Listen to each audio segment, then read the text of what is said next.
औज़ुबिल्लाहिमिनश्शैतानिर्रजीम बिस्मिल्लाहिर्रहमानिर्रहीम। अल्लाह के नाम से शुरू करता हूँ जो बड़ा मेहरबान नहायत रहम करने वाला है। हमारे सब्जेक्ट का नाम जनरल साइंस इन स्कूल है और इस वक्त हम बीएड का ये कोर्स करें जिसका कोर्स कोड नंबर 8638 है और हमारी यूनिवर्सिटी का नाम अल्लामा इकबाल ओपन यूनिवर्सिटी है। और इस वक्त हम इसका यूनिट नंबर 7 पढ़ रहे हैं जिसका नाम assessment of students learning in science teaching है। और मैं आपके साथ मोहम्मद सफ़र खान मुखातिब हूँ। तो आइए स्टूडेंट शुरू करते हैं। सबसे पहले क्या है जी, इंट्रोडक्शन इस चैप्टर का। सब वो क्या है जी, assessment is an integral and vital part of teaching and learning, providing feedback on progress through the assessment period to both learning and teaching teachers। यानी कि लर्निंग और टीचर्स के लिए ये बहुत ही अहम तरीन यूज़ है किसी भी फीडबैक जो होता है। उसके बाद ये कि recent decade have witnessed significant development in the field of educational assessment। Educational assessment में एकदम से काफ़ी सारी तब्दीली आई है। New approach to the assessment of student achievement have been complemented by the increasing prominence of educational assessment as a policy issue। यानी कि education को as a political as a policy issue लिया गया रहा है रिसेंटली। फिर इन particular there has been growth of interest in modes of assessment in science, particularly that promote as well as measure standard and quality standard measure standard quality के हिसाब से इसको promote किया जा रहा है।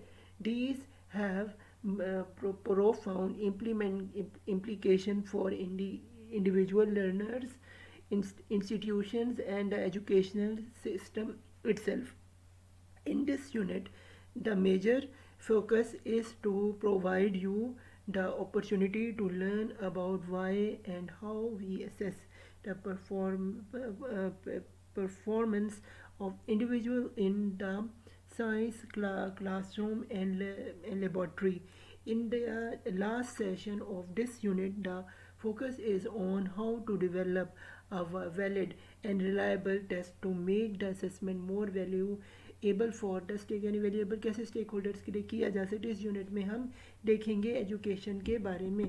आइए स्टूडेंट्स आगे ऑब्जेक्टिव देखते हैं इस चैप्टर की। ये है जी, define the term assessment measurement evaluation and test. यानी इसमें इस चैप्टर में हम असेसमेंट करना, मेजरमेंट में करना, एवेल्यूएशन और टेस्ट करना सीखेंगे। फिर explain the difference between norm referred and criteria referred assessment के बारे में हम फ़र्क देखेंगे। फिर kind of purpose of assessment देखेंगे, why we assess student learn in school, क्यों हम असेस करते हैं स्टूडेंट को लर्न करें, इसको हम एक्सप्लेन करेंगे। फिर हम डिफरेंट मोड ऑफ असेसमेंट को, फिर है जी apply different assessment procedures to assess the performance of students in science classroom and laboratory। science classroom और laboratory में फिर है जी define and give example of performance based assessment को हमने फिर know about the quality of a good test में हम देखेंगे quality of good test है क्या। फिर develop the test specification, फिर test specification में फिर design different असेसमेंट प्रोसीजर, फिर हम डिफरेंट असेसमेंट प्रोसीजर को देखेंगे। स्टूडेंट बकायदा आगाज़ करते हैं चैप्टर का। सबसे पहले क्या जी, प्रोसेस ऑफ असेसमेंट। ये कि असेसमेंट में टेक सेवरल फॉर्म्स और such as standard test, class discussion, independent report और ग्रुप प्रोजेक्ट्स। इसके बाद क्या है जी, why assessment assessment in the school program follows are the main reasons that may we assess the school program की। इसी वजह से हम स्कूल प्रोग्राम करते, इसी वजह से असेसमेंट ली जाती जो टीचर स्टूडेंट के लेते हैं। फिर है जी preparation of instructional objectives have a look on SOLO Bloom's taxonomy of educational objectives। Unit 2 में हमने देखा था फिर selection decision selection of students in medical colleges, engineering medical college और यूनिवर्सिटी में कैसे वो उनको दाखिला मिलता है, कैसे वो सिलेक्ट होते हैं। फिर high quality assessment in basis on the following principles.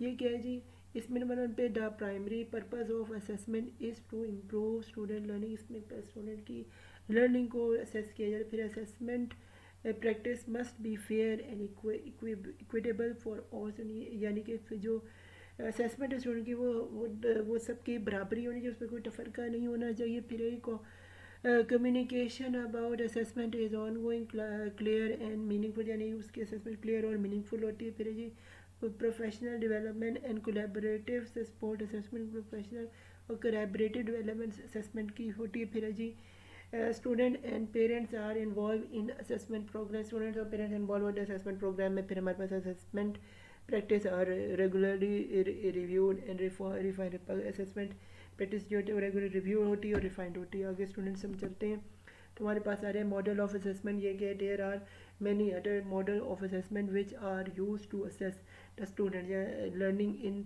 Science, but in this section we will discuss only three that is, यानी कि इसमें हम बहुत सारे असेसमेंट के तरीके होते हैं स्टूडेंट्स को असेस करने, लेकिन तीन जो हैं वो मेन हैं जिनको हम असेसिस में चैप्टर में करें। नंबर 1 पे क्या, ओरल, यानी कि ओरल तरीके से स्टूडेंट से पूछना कोई भी बात करना। रिटन यानी कि लिख के उनकी प्रैक्टिस है, कोई असाइनमेंट लेके उनके मार्क्स को डिडक्ट करके उसमें से समझ के कि क्या उन्हें आते क्या नहीं, टेस्ट से उनकी असेसमेंट। और फिर नंबर 2 प्रैक्टिकली किसी तरीके से उनको कोई गेम खिलवा के, कोई प्रैक्टिकली उनको कोई टास्क दे के, कोई चीज उनको इसी तरह से प्रैक्टिकल उनका लेबॉर्ट्री में कोई काम करवा के उनको जैसे बायो हम जानते हैं, केमिस्ट्री जानते हैं, ये इस तरह के कुछ सब्जेक्ट हैं, फिजिक्स जानते हैं जिनमें प्रैक्टिकल जो होते हैं। या फिर जो होती है ये जो लड़कियों की जो क्या नाम है इनसे, ये कंप्यूटर पे कोई प्रैक्टिकल कोई काम करवाया जाता है। इसके अलावा जो है डिज़ाइनिंग करवाई जाती है। कभी कभी ये होता है कि जो कुकिंग कराई जाती है भी प्रैक्टिकल है, होता है एग्ज़ाम इसका होता है। तो ये सब प्रैक्टिकल है जिससे बच्चों की असेसमेंट की जाती है। आगे स्टूडेंट्स चलते हैं जी, बेनिफिट्स ऑफ ओरल असेसमेंट। ये क्या क्या फ़ायदे हैं ओरल असेसमेंट के। आई स्टूडेंट्स देखते हैं, allowing students to reach prepare and present finding in a context similar to that of their future work, यानी फ्यूचर वर्क को समझने के लिए इनको ख़ास तौर पे असेसमेंट इनकी की जाती है। फिर नंबर 2 पे leading itself, reading to grow presentation them thereby making it well situated to those groups based assessment take that reflect real life team work में जो इनको असेस किया जाए। फिर ये providing an assessment experience that is more personal, more challenging and more engaging than other form of assessment. Form of assessment में इसको लिया जाए। फिर allowing assessment to probe understand through follow up questions which encourage deep approach to learning, deep approach learning के अंदर इसको assess किया जाता है। आगे स्टूडेंट चलते हैं जी, एडमिनिस्ट्रेटिव फेज। इसमें क्या है, ए पे क्या पर suppose and purpose and impact, ये कि how will the assessment B use and how will it impact instruction and the selection of curriculum. Selection of curriculum कैसे करते हैं इसको हम देखते हैं। फिर नंबर 2 पे वैलिडिटी एंड फेयरनेस, इसमें ये does it in measured way but it intend to measure, period, does it allow students to demonstrate both what they know and are to period. Reliability is the data that is collected reliable across application within the classroom school and district, यानी classroom school और district के हिसाब से जो इसकी रेलेबिलिटी check की जाती है कि कितने किस इलाके का स्टूडेंट कितने स्टूडेंट्स के बराबर हैं, कमज़ोर है, लाइक ये सब देखा जाता है। फिर significance, does it address content and skills that are valued by and referred current thinking in the field के हिसाब से भी असेस किया जाता है। फिर effective efficiency, is the method of assessment consist with the time available in the classroom, time की availability को भी स्कूल के जो है वो मद्देनजर रखा जाता है। आगे स्टूडेंट्स चलते हैं जी, marking scoring and reporting using test scores में क्या जी, reporting to pupil and parents. The main reason for reporting to pupil and parents is to facilitate the pupil learning, यानी कि टीचर पेरेंट्स मीटिंग जो होती है उसमें पेरेंट्स को बुलाया जाता है, बताया जाता है कि उनके जो बच्चे हैं वो अपनी तालीम में किस तरह से हैं। तो इससे क्या होता है, फ़ायदा होता है, और जो स्टूडेंट की डेफिशिएंसी है वो टीचर और पेरेंट्स से अपनी मिल के दूर करते हैं, फिर एंड डेवलपमेंट उनकी करते हैं। Consequently the functions to be serves are some what that same and those of the general evaluation program.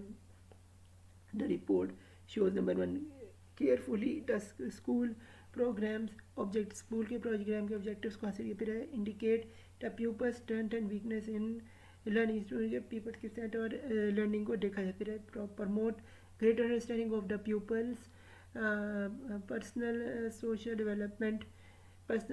Development इसकी की जाती है। फिर and contribute to be peoples की मोटिवेशन को देखा जाता है। आगे स्टूडेंट्स चलते हैं जी क्या कैरेक्टरिस्टिक ऑफ गुड टेस्ट। ये good test should process the following qualities. Characteristic इसमें क्या होता है जी, ऑब्जेक्टिविटी उसकी होती है, ऑब्जेक्टिव है, बेस्डनेस होती है, फिर कॉम्प्रीहेंसिवनेस होती है, वैलिडिटी होती है, रिलायबिलिटी होती है, पार्टिसिबिलिटी होती है, फिर कंप्रीहेरिबिलिटी होती है, फिर यूटिलिटी होती है, फिर सिंप्लिसिटी और फिर स्कोरेबिलिटी होती है। फिर है जी की पॉइंट्स इस चैप्टर के वो हैं, in order to determine the kind to which instructional objectives in science have been achieved, the performance of students must be assessed। In student की जो परफॉर्मेंस है उसके ज़रिए ही स्टूडेंट को नापा जा सकता है और उनको असेस किया जा सकता है, उसकी साइंस को एक टीचर ही समझ सकता है। फिर assessment involve accrediting training the extent of student learning and judging the merit of the students को, यानी स्टूडेंट जो जिस तरह स्कोर करेगा उसी मेरिट से उसे समझे कि कहाँ वो बेटर, वो वीक है, स्ट्रॉन्ग है या कमज़ोर स्टूडेंट है, या क्लास में सबसे ज़्यादा जो है आउटस्टैंडिंग स्टूडेंट्स है। आगे चलते जी assessment is necessary to provide students with ongoing feedback during instruction in the science classroom and laboratory about the effectiveness of the instructional programme के हिसाब से जो है लेबॉर्ट्री के हिसाब से उसकी परफॉर्मेंस के उसके फीडबैक के ज़रिए जो है स्टूडेंट को उसकी इफेक्टिवनेस को जो है सही तरह से इन्हेंस किया जाता है। In classroom where assessment for learning is practised, students knows at the outside of the unit of study what they are expected to learn. तो ये क्या होता है कि जब स्टूडेंट्स को क्लासरूम में सही तरह पढ़ाया जाता है उनके असेसमेंट नहीं, तो उन्हें ये पता चले कि आउटसाइड स्टडी भी क्या उन्हें लर्न करना है क्लासरूम के बाहर। तो आगे स्टूडेंट यहाँ पे हमारा चैप्टर नंबर 7 है, टाटा पर जो हमारे BEd का कोर्स 8638 था। तो गुड लक टू फाइनल। मेरे चैनल मोहम्मद सफला खान को सब्सक्राइब करें, मुझे सपोर्ट करें ताकि मैं आपकी और एजुकेशन वीडियो बना सकूँ। अल्लाह हाफिज़। अल्लाह सबका हामी नासिर, मुझे दुआ में याद रखेगा।